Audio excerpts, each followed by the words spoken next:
ಯಾದಗಿರಿಯಲ್ಲಿ ದಲಿತ ಕುಟುಂಬಗಳಿಗೆ ವಸತಿ ಹಾಗೂ ನಿವೇಶನ ಸೌಲಭ್ಯ ಒದಗಿಸುವಂತೆ ಆಗ್ರಹಿಸಿ ಮಹಿಳೆಯರು ಪ್ರತಿಭಟನೆ ನಡೆಸಿದ್ದಾರೆ. ಶಾಸಕ ಕಚೇರಿ ಮುಂದೆ ಧರಣಿ ನಡೆಸಿ ಸರ್ಕಾರದ ಗಮನ ಸೆಳೆದಿದ್ದಾರೆ. ಯಾದಗಿರಿಯಲ್ಲಿ ವಸತಿ ಹಾಗೂ ನಿವೇಶನ ಸೌಲಭ್ಯಕ್ಕಾಗಿ ಮಹಿಳೆಯರು ಪ್ರತಿಭಟನೆ ನಡೆಸಿದರು.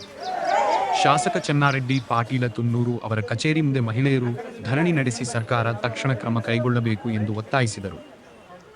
ಪ್ರತಿಭಟನಾಕಾರ ಬೇಡಿಕೆ ಆಲಿಸಿದ ಶಾಸಕ ತುನ್ನೂರು ಸೌಲಭ್ಯ ಕಲ್ಪಿಸುವ ಭರವಸೆ ನೀಡಿದರು.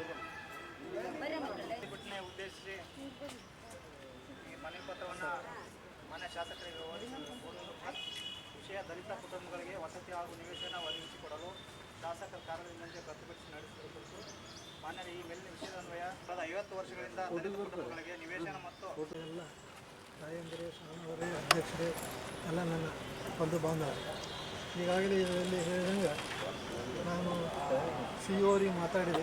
ಈ ವಿಷಯ ನನಗೆ ನಿನ್ನೆ ಗೊತ್ತಾಗ CEO ಅವರು ಈ ಕೃಷ್ಣ ಗ್ರಾಮದ ಬಗ್ಗೆ ಹೇಳಿದ್ರ ಬಗ್ಗೆ ಹೇಳಿದ್ರು. ಅವ್ರು ಈಗಾಗಲೇ ಮನೆಗಳು ಏನೇನು ಬಂದಿದ್ರೆ ಪ್ರಧಾನಮಂತ್ರಿ ಯೋಜನೆಯಲ್ಲಿ ಬಂದಿದ್ದವು. ಅವು 3 ವರ್ಷ ಮೊದಲು ಸರ್ಕಾರ ಮಾಡಿದ್ದು. ಈಗ ಯಾರಿಗೇನು ಹಳ್ಳಿಯಲ್ಲಿ ಹಂಚಿಕೆ ಆಗಿದ್ದು ಅಂದರೆ 3 ವರ್ಷ ಮೊದಲು ಬಂದಂಥ ಪ್ರಧಾನಮಂತ್ರಿ ಯೋಜನೆಯಲ್ಲೇ ಹಂಚಿಕೆ ಆಗಿರ್ತಾವೆ. ಅದು ಲಿಸ್ಟು ಮೊದಲೇ ಈಗ 3 ವರ್ಷ ಮೊದಲಾಗಿದೆ. ಆ ಮೊದಲು ಆದದ್ರಲ್ಲೇ ಮನೆ ಕೊಟ್ಟಾರ ಹೊರತಾಗಿ ಈ ಹೊಸದಾಗಿ ನಮ್ಮ ಸರ್ಕಾರ ಬಂದ ಮೇಲೆ ಯಾವ ಮನೆ ಆಗಿಲ್ಲ, ಯಾವುದು ಲಿಸ್ಟು ಆಗಿಲ್ಲ.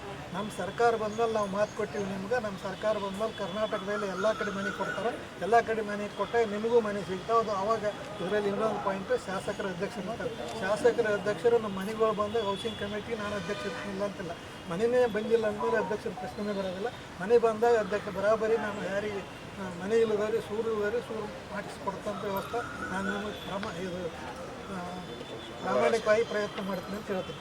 ಆಮೇಲೆ ಇದರಲ್ಲಿ ಇದು ಸರ್ವೆ ನಂಬರ್ದು ಹೇಳಿ ಇದನ್ನು DCF ಸಂಘಟನೆ ಮಾತಾಡಿ ಇದ್ರದ್ದು ಏನಿದ್ರು ಇದ್ರ ಬಿಡುಗಡೆ ಮಾಡಿಕೊಡೋದಕ್ಕೆ ಪ್ರಯತ್ನ ಮಾಡ್ತೀನಿ.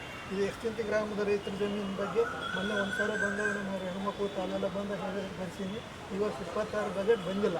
26 ಬಜೆಟ್ ಬಂದ ಮೇಲೆ ಮೊದಲನೇ ಪ್ರಾತಿನಿಧ್ಯ ಎಕ್ಸ್ಟೆಂತಿ ಗ್ರಾಮದ ರೋಡಿಗೆ ಮಾಡಿಸ್ಕೊಡ್ತೀನಿ.